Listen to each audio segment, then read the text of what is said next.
Hey guys, this week we're doing a bit of work on the brown, finishing off the metallic colours and doing a couple of other bits and pieces onto the base.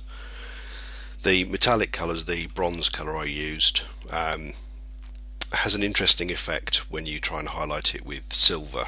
If you add silver to the bronze colour, it ends up this sort of dirty colour, which is really strange. So what I've done here is I've actually added a bit of ivory, and later on I come back in with a bit of white.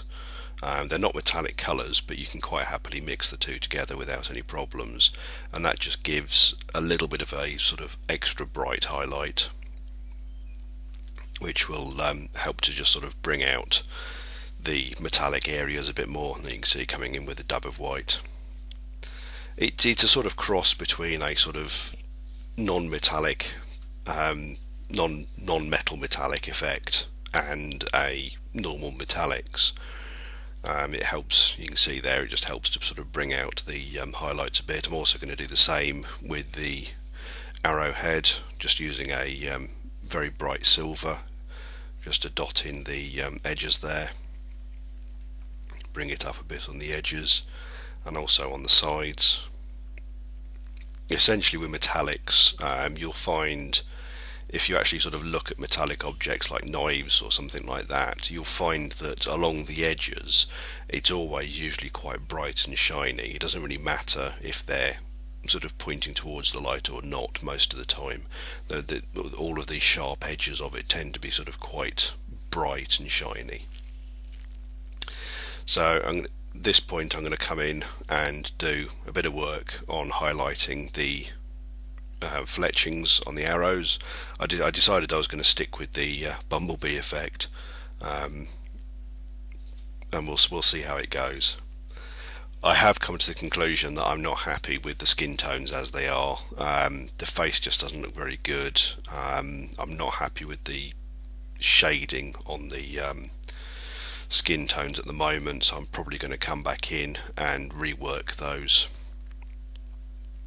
Using something else. I might go for I might try a sort of reddish shade, or possibly something else. I'm not sure yet, but the English uniform colour I used, it kind of works on the legs. It's alright on the legs, but it just doesn't work on the face. I'm not happy with the way the face looks at all, so I'm going to have to rework that and redo it.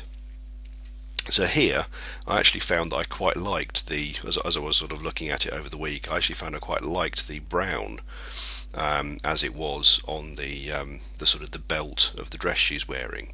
So I decided what I was going to do is just stick with the brown and essentially just sort of highlight it up a little bit. And this is essentially sort of dry brushing basically. There's enough small details in there, in that sort of belt. There's a lot of sort of filigree work and things like that, to actually make dry brushing a viable effect on this.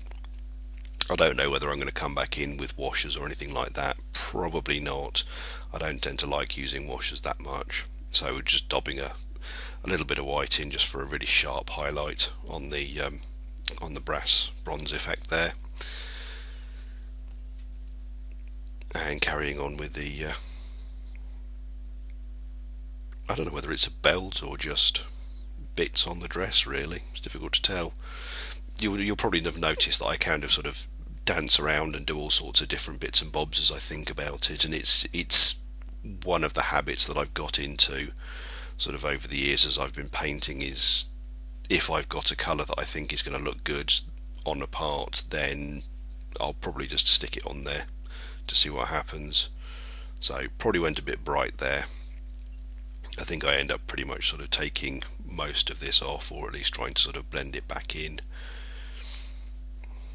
One of my friends at the club who watches these videos has actually pointed out that although I've highlighted the bottom of the dress, I haven't actually done anything with the top of it.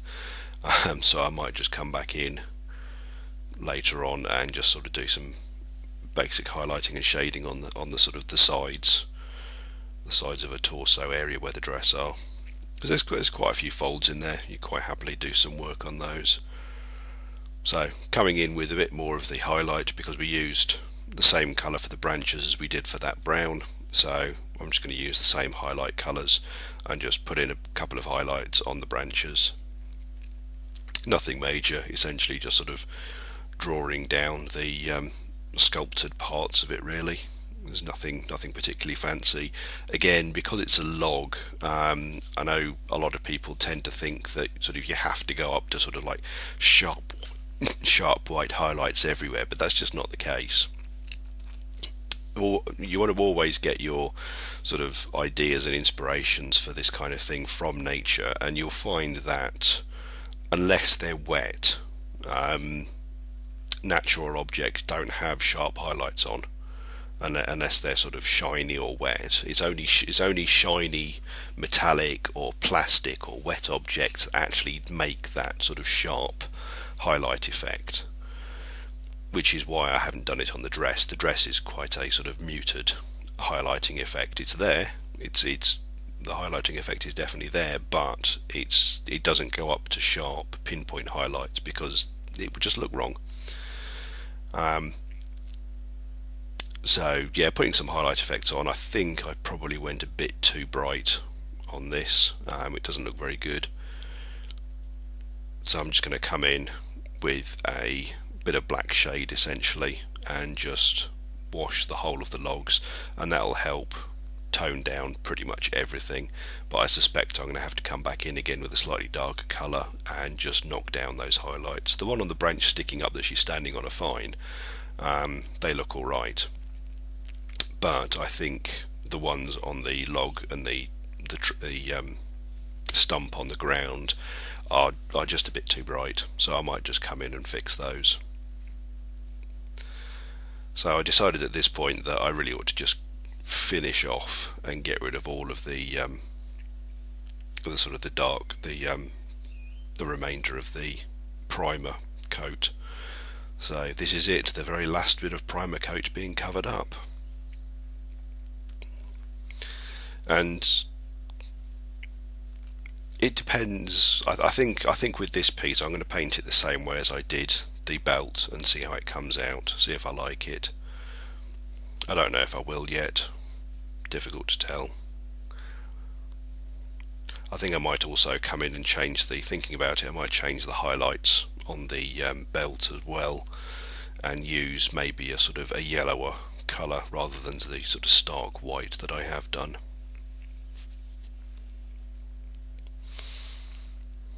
I think that would probably work quite well, because it would give it a bit more warmth in the highlights than the white does. The white's a bit too stark in comparison to sort of the other areas which have used yellows. And also, whilst I've got that dark brown out, I'll also paint in her I suppose ankle bracelet, something like that. There's just some lines around her ankle that are moulded onto the figure, so they'll probably go in, they'll probably get highlighted up in the bronze as well. I'll do them as a bronze colour. So yeah, I think over the weekend I'm going to try and have a play with the skin tones, see what I can do. What I'll probably do is paint the face and the chest in off camera, and then the next video on camera will be painting the legs in using the same techniques. Painting the face in is just so hard with all the camera stuff in front of you, it really is. And as much as I'd love to show you, it's just really difficult. Alright, cheers guys.